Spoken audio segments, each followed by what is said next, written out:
Yesus sudah bernubuat, ajaran palsu akan masuk. Apakah termasuk Tritunggal? Apakah kamu tahu bahwa Yesus pernah menubuatkan bahwa ajaran Kristen akan disusupi oleh ajaran palsu? Ya, dan nubuat itu ia ucapkan dalam perumpamaan tentang lalang dan gandum yang dicatat di Matius 13:24-25. Mari kita baca. Matius 13 ayat 24-25. Yesus menyampaikan suatu perumpamaan lain kepada mereka. Katanya, hal kerajaan sorga itu seumpama orang yang menaburkan benih yang baik di ladangnya. Tetapi pada waktu semua orang tidur, datanglah musuhnya menaburkan benih lalang di antara gandum itu, lalu pergi. Yesus memberikan peringatan keras. Akan datang musuh yang menyusup diam-diam dan menanam lalang. Simbol dari ajaran palsu dan orang-orang palsu yang menyamar sebagai pengikut Kristus sejati. Dan siapa musuh itu? Yesus menyebutnya secara langsung, iblis. Arti gandum dan lalang. Dalam penjelasannya, Yesus mengartikan bahwa gandum anak-anak kerajaan Allah, pengikut sejati. Lalang ibadah anak-anak si jahat, atau ajaran yang berasal dari musuh Allah. Matius 13 ayat 38-39. Benih yang baik itu anak-anak kerajaan dan lalang itu anak-anak si jahat. Musuh yang menaburkan benih lalang ialah iblis. Perhatikan, iblis tidak menghancurkan ladang itu, melainkan menyusup masuk dan menaburkan sesuatu yang mirip tapi beracun, lalang. Inilah yang terjadi dalam sejarah kekristenan. Kapan lalang masuk ke Kristen? Yesus berkata bahwa lalang itu ditaburkan saat semua orang tidur. Artinya, masa lalai ketika para pengikut sejati tidak berjaga-jaga. Dan inilah yang terjadi setelah para rasul meninggal. Pada abad kedua dan ketiga Masehi, gereja mulai dipengaruhi oleh filsafat Yunani, penguasa Romawi, teologi yang menjauh dari ajaran murni Yesus, dan salah satu ajaran lalang yang paling menonjol adalah doktrin Tritunggal. Tritunggal, ajaran lalang yang masuk ke ladang Allah. Doktrin Tritunggal tidak pernah diajarkan oleh Yesus, tidak pernah disebutkan oleh para nabi. Bahkan istilah Tritunggal tidak pernah muncul dalam Alkitab.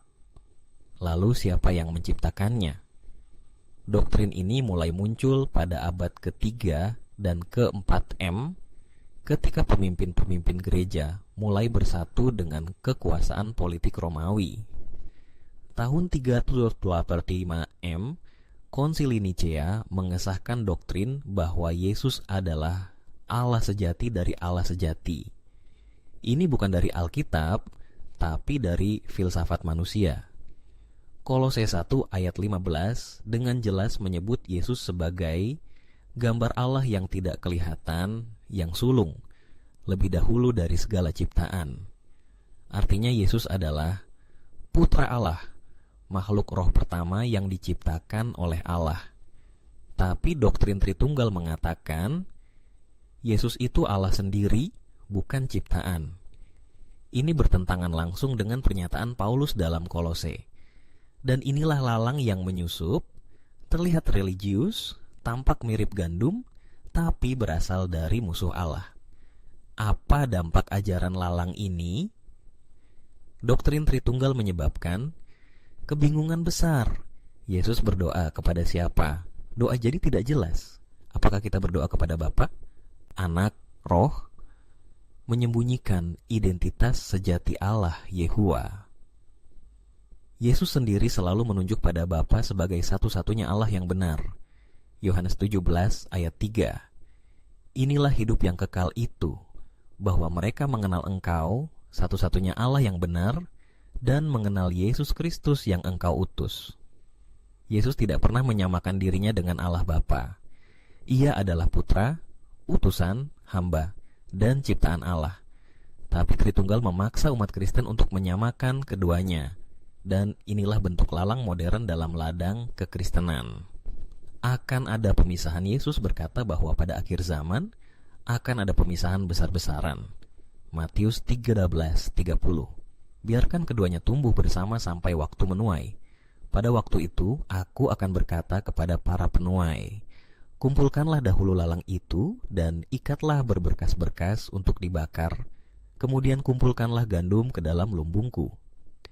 Inilah saatnya kita bertanya, apakah aku termasuk gandum, pengikut sejati yang mengenal ajaran murni Yesus, atau aku termasuk lalang yang mengikuti ajaran populer tapi bukan dari Allah? Teman-teman, Yesus sudah menubuatkan semuanya. Ajaran palsu akan masuk, tapi kita bisa berjaga-jaga. Mari kita kembali ke firman Allah dan kembali kepada pengajaran asli Yesus, bukan tradisi manusia, karena hanya kebenaran yang akan menyelamatkan kita.